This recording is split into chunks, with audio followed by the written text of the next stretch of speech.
بسم اللہ الرحمن الرحیم۔ السلام علیکم ورحمۃ اللہ وبرکاتہ۔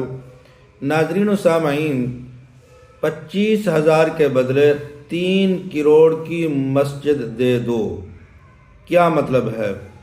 25,000 لے لو، 3 کروڑ کی مسجد حکومت کے حوالے کر دو۔ آج اس کی میں وضاحت آپ کے سامنے رکھوں گا کہ اس کا کیا مطلب ہے۔ 3 کروڑ کی مسجد حکومت کو دے کر صرف 25,000 ملے گا؟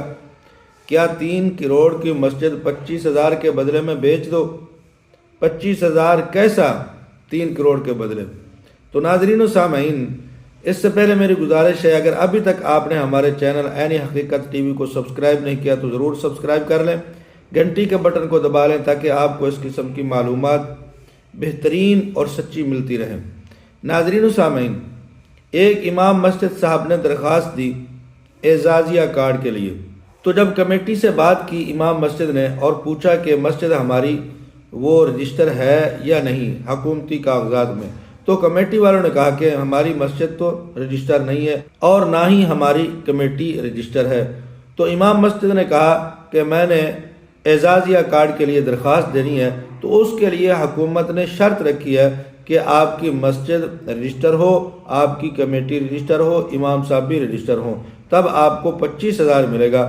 تو کمیٹی والوں نے امام مسجد کو کہا کہ یہ ہم نے مسجد بنائی ہے، تقریباً 3 کروڑ روپیہ ہمارا اس کے اوپر لگا ہے، تو کیا ہم اس 25,000 کو حاصل کرنے کے لیے، اور وہ بھی امام کے لیے کمیٹی کو کچھ نہیں ملے گا، تو ہم یہ مسجد حکومت کے حوالے کر دیں؟ ایسا نہیں ہوگا۔ تو امام مسجد صاحب کو جواب ملا کہ آپ درخواست دیں یا نہ دیں، ہم رجسٹر مسجد نہیں کروائیں گے۔ اس کی وجہ کیا ہے؟ بہت ساری ایسی مساجد ہیں جن کے اندر امام مسجد صاحب کو اعزازیہ کارڈ نہیں مل رہا، اور اس امام مسجد صاحب کو تنخواہ بھی پوری مل رہی ہے، کوئی تنخواہ بھی زیادہ نہیں ہے، یعنی بہت کم تنخواہ اس کو مل رہی ہے۔ لیکن جب وہ اعزازیہ کے لیے درخواست دیتا ہے تو درخواست میں یہ شرط ہے کہ مسجد رجسٹر ہو، اور کمیٹی رجسٹر کرواتی نہیں، کہ اگر وہ مسجد رجسٹر کروا دیتی ہے تو پھر مسجد ان کے ہاتھ سے نکلتی ہے اور ان کا اثر و رسوخ ختم ہوتا ہے۔ اب حکومت کو یہ کرنا چاہیے کہ وہ ایسی شرطیں ختم کر دے جن شرطوں کی وجہ سے امام مسجد کا نقصان ہو رہا ہے۔ آپ اپنا نمائندہ بھیجیں، وہ جا کر وہاں سے معلومات حاصل کرے، دیکھے کہ کیا مسجد کے اندر یہی امام صاحب ہیں، ان کے کویت مکمل کرے، ان کی جو سند وغیرہ وہ چیک کر لے، تو یہ کافی ہے۔ اگر ایسی شرط آپ رکھیں گے تو کمیٹی کبھی اپنی مسجد رجسٹر نہیں کروائے گی، اور اس کا نقصان کمیٹی کو نہیں ہوگا، امام مسجد کو ہوگا۔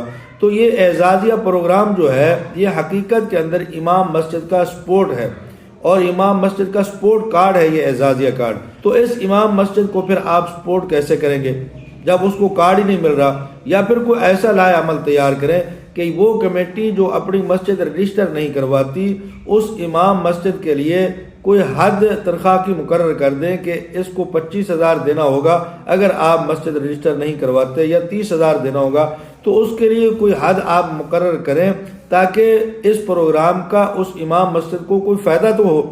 اب یہ امام مسجد ایک نہیں ہے، ہزاروں ایسے امام مسجد ہیں جن مسجدوں کی کمیٹیاں مسجد رجسٹر نہیں کرواتی اور امام مسجد کو اعزازیہ کارڈ نہیں مل رہا۔ اب آپ نے تو پروگرام جاری کر دیا، لیکن اس سے جو لوگ اصل مستحق تھے ان کو فائدہ نہیں مل رہا۔ بہت سارے ایسے لوگ اس سے فائدہ اٹھا رہے ہیں جن کو پہلے بھی اچھی خاصی تنخواہ مل رہی تھی، اور جو اصل مستحق تھے وہ اس پروگرام سے محروم ہو رہے ہیں۔ تو اس لیے میری گزارش ہے ان صاحب اقتدار لوگوں کو کہ جن کے پاس یہ طاقت ہے یا جن کے پاس یہ اختیار ہے کہ وہ اس پروگرام میں ان ائمہ مساجد کو شامل کر سکتے ہیں، تو وہ ذرا اس بات کے اوپر غور کریں، اور ان مستحق امام صاحبان کو جو اصل میں مستحق تھے ان کو بھی اس پروگرام کے اندر ضرور شامل کریں۔ تو جناب والا، اگر یہ معلومات آپ کو ہماری اچھی لگی ہے تو ہماری ویڈیو کو شیئر اور لائک کریں، کمنٹ کے اندر اپنی رائے کا ضرور اظہار کر دیں۔ جزاکم اللہ احسن الجزا۔